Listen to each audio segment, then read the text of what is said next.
biggest challenge is to know what's happening. This is a part of this thing we call life. This too shall pass. And maintaining perspective, putting it in perspective.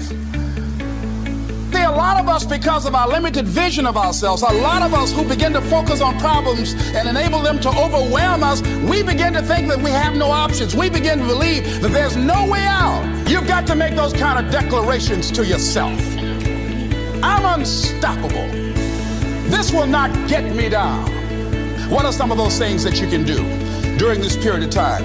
Go for walks. Do some things for you. Just go for a stroll so you can engage in some reflective thinking on life, on yourself, looking and enjoying the universe, smelling the roses along the way. Listen to upbeat music, music that inspires you. I have oldie but goodies. I have strategies that I engage in to recharge my batteries. I'm preparing for that because I know things are going to happen that I cannot anticipate. A very good friend of mine died the other day. I had a program for myself. I have books that I read that inspire me, tapes that I listen to that fire me up. Because you're going to have sometimes low moments when you won't want to get out of bed. You just want to stay there. At times you won't want to come out the house. The other thing is take full responsibility for your life. Accept where you are and the responsibility that you're going to take yourself where you want to go. Someone said we have two primary choices in life. We can either accept conditions as they exist, or we can take the responsibility to change them. See, a lot of people want to exempt themselves from taking responsibility. All they want to do is talk about the problem. Every time you see them, they'll tell you their story over and over and over and over again. No. You want to take responsibility for your life. I got me here, I can get me out of this. And I'm getting out. I'm not going to be a volunteer victim. So part of beginning to get unstuck, you've got to decide that the behavior pattern that you have adopted doesn't work for you. You've got to change your strategies, and changing your strategy means reinventing your life. Recreating you, and you have the power to do that. You can decide that you're going to change, that you're not going to be a wimp. You can decide that you're going to stand up to life.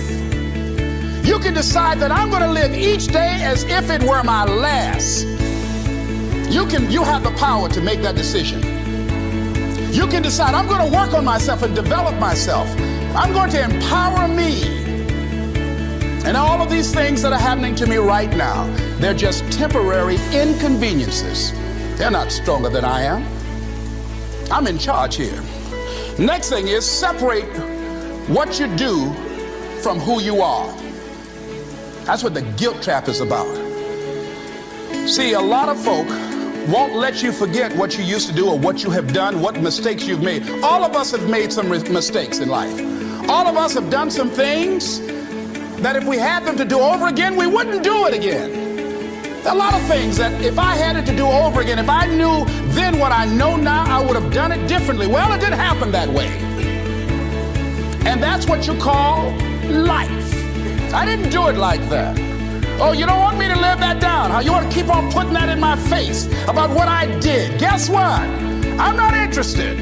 That's what I did then. Won't do it today, so you are picking on an innocent man. So as you're in the process of reinventing your life, write a description of the kind of person that you want to be.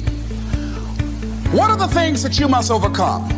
What qualities about your personality you know that you're going to have to change because those particular characteristics are liabilities to you? What are your assets? What are your strong points? Look at and evaluating yourself to make that determination. Other thing is that in order to get out of a rut, we need some coaching. Find some trusted critics. People that you know care about you and love you. There's some things that keeps us from growing and getting out of ruts. Number one, we identify with feedback.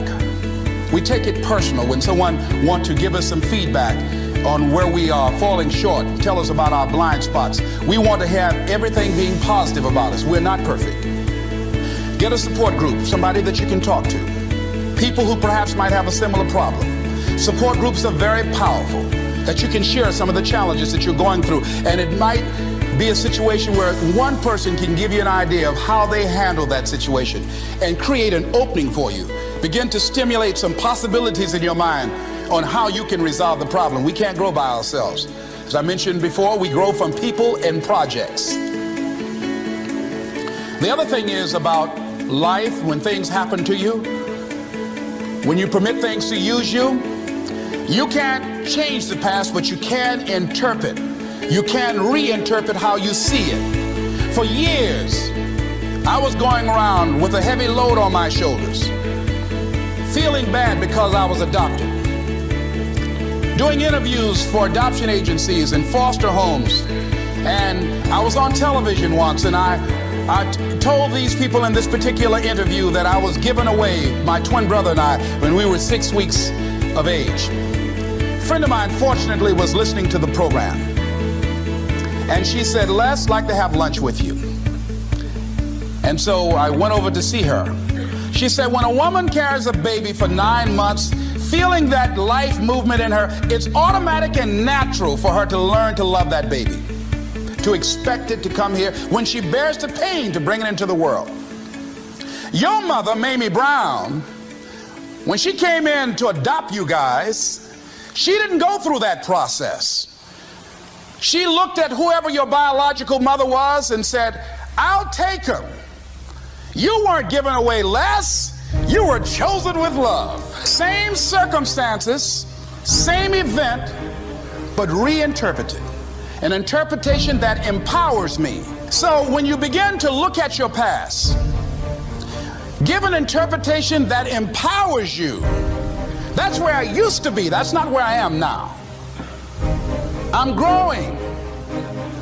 Let me tell you something about the mind, how it uses you. Tell you something super stupid that I used to do. Do you know for years I hated my mother and my father, whoever they were, because they gave me away as I thought at that point in time? And guess what? I didn't have any faces for the hatred because I never saw either one of them. And I said, I hate them for that. And then once I forgave them and said, it's okay. Had they not given me away, I would have never been blessed to have the mother that I have, who to me is the greatest mother in the world. But when I went through this process, saying forgive them, I remember in my mind as I was trying to picture these people, I had two individuals in my mind standing there with no faces because I didn't know how they look. But I released that. I let that luggage go. Think about somebody that you've hurt, somebody that you've disappointed, either deliberately or inadvertently, or someone that has hurt you, deliberately or inadvertently. Think about them, somebody that you really, when you think about them, the room turns red. Look at them in your mind's eye and say, I forgive you. I forgive you. Unconditionally. Let it go. If you want to be forgiven, you better forgive somebody. None of us are perfect. All of us have made some mistakes. And it wasn't easy. Let it go so you can grow. Reinterpreting our past. Understanding and knowing that we can move from where we are. That we can begin to design the kind of life that empowers us, that gives us happiness, that enable us to be on top of who we are. Knowing that as we begin to explore new horizons and new vistas in life, that as we begin to focus on developing ourselves, as we begin to elevate ourselves and not to follow the crowd, activating the thinker in us and disciplining and putting on hold the emotional part of ourselves. It's not easy, but through practice and practice and practice, you can always better your best. You can always go beyond anything that you have ever done. You'll never hit a state of perfection. You're always bigger than what you do. And so all you're looking for are new breakthroughs through practice and practice and practice. You'll get better and better and better. And there's still some things that will happen to you that will catch you on the blind side that you did not anticipate. You'll get knocked down, but you won't be knocked out. You'll be able to get to your feet again, be on the ropes, but you'll have a fast recovery rate when you work on yourself.